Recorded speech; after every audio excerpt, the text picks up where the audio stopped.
Flowers joining us now. Guys, let's head to Chicago, where the Bears have a decision to make at quarterback. They got the veteran, Andy Dalton, who looked... Look, I'll say it. He looked pretty awful on Saturday against the Bills. He struggled to piece drives together throughout the first half. Listen, I can say it. My words, my takes.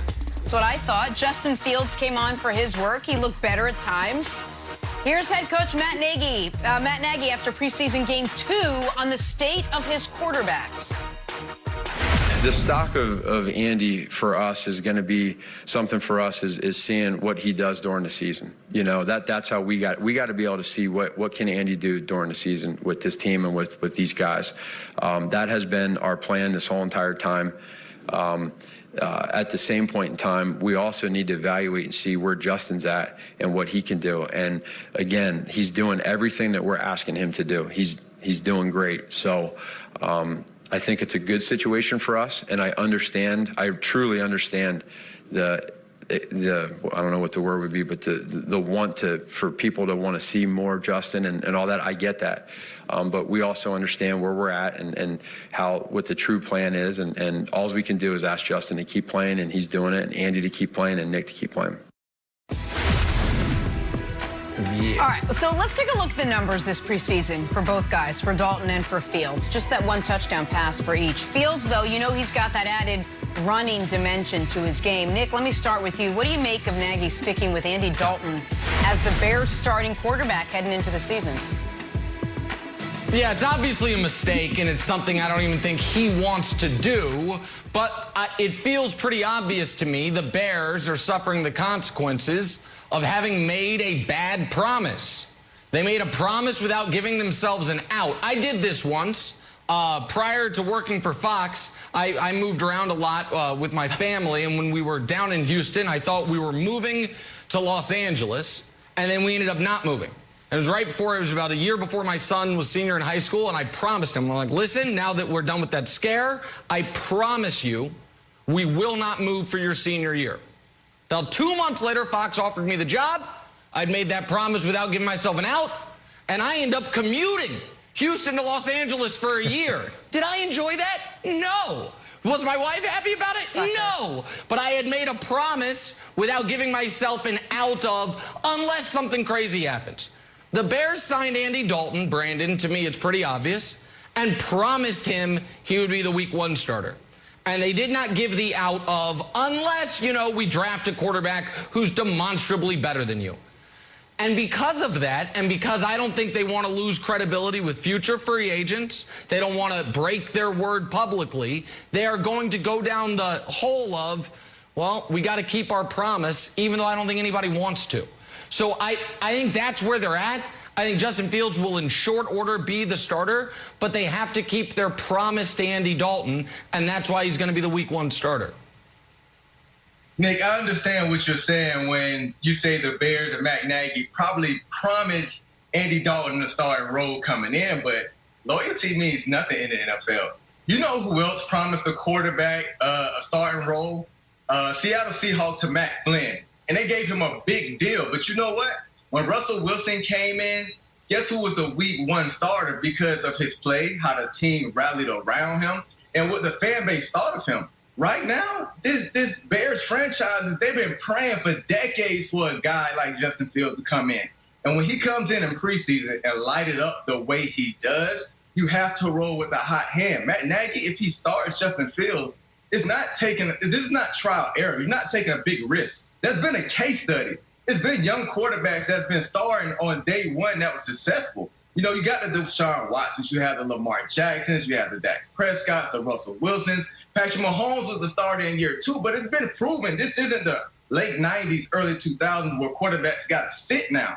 You got to roll with a hot hand. You know, maybe Matt Nagy knows something we don't know, whereas his job is safe. If he goes 1-5 at the beginning of the season, he can make that switch. But these fans, they don't care about that time. They want this guy Justin Fields in there now. And you got to start on week 1 and keep that electricity in that stadium. Yeah, you're right. You're right, Brandon. The promises don't necessarily mean anything. Things change, and as much as you may have committed to someone, if someone else comes in and is better, then you're going to make that switch. And and that happens, I don't think this is a function of trying to be legitimate or send a message to future free agents, because this administration won't be there unless the Bears win the season anyway. So it'll be a new head coach dealing with free agents if they're unsuccessful. Now, what I think this is more about is maybe Justin isn't ready to play at this point. And you want to make sure that he's got the best opportunity when he goes in to be successful. And lighting it up in the preseason doesn't always translate into success at all, because there isn't game planning. It's very simplified.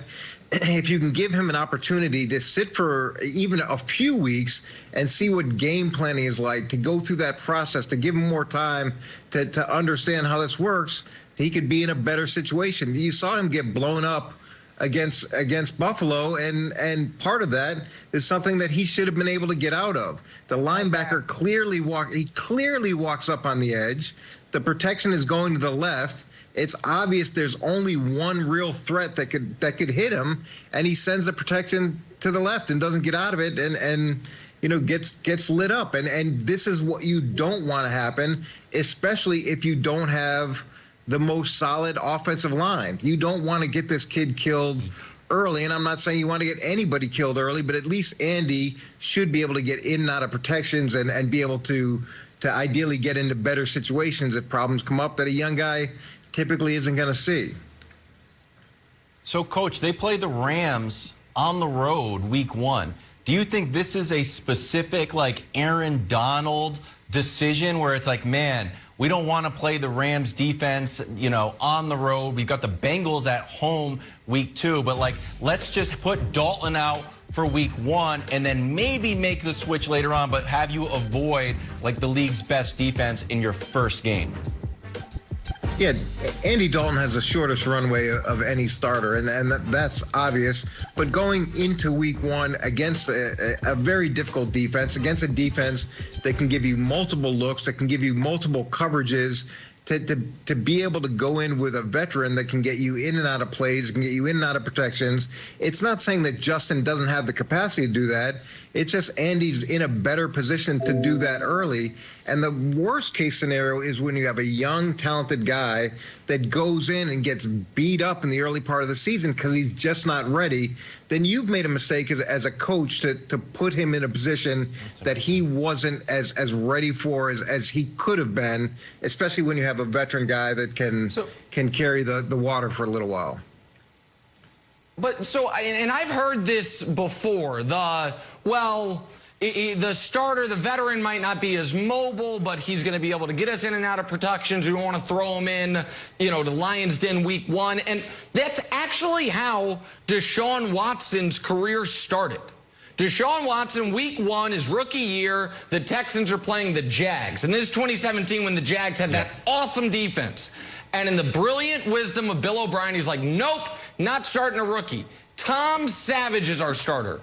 And in that first half, Tom Savage was sacked 6 times, fumbled twice, and at halftime they're like, oh my God, go to the kid.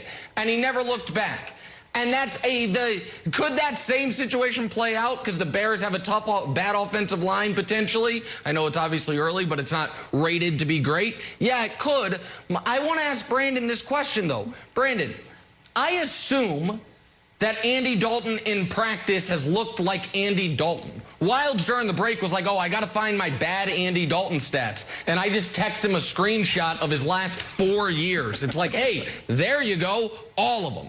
If in practice the players are seeing that Justin Fields is the better option, can that start your season off on a sour note if they are putting Andy Dalton out there, even if Fields is out playing him in practice? Nick, it won't necessarily start the season out on a sour note. You would just look at it like, let's just trust the coaches. And even though we know Justin Fields is the hot hand, Coach, he has to make these calls. And let's just trust him to say, like Coach Mangini mentioned, we're going to get lined up in protection and we'll see how it goes. But if Justin Fields takes that starting role on starting day, it's a different type of energy. The team want to rally around him. You'll see your defense get more turnovers because they feel like right now we got the players in place to play that we need to win games and make a run in this division right now. So the players will take their play to another level, knowing, hey, the guy that we know should be starting behind center is there, and let's go out there and just win some games. So it's a different electricity amongst that franchise. Still have to face Aaron Donald week 1, though, against the Rams. I'm not sure he wants that. By the way, guys, if you watch this Bears preseason game, you heard fans pretty vocal about their quarterback choice to the point they were booing Andy Dalton and chanting for Justin Fields. The rookie talked about it after the game. Listen to what he had to say.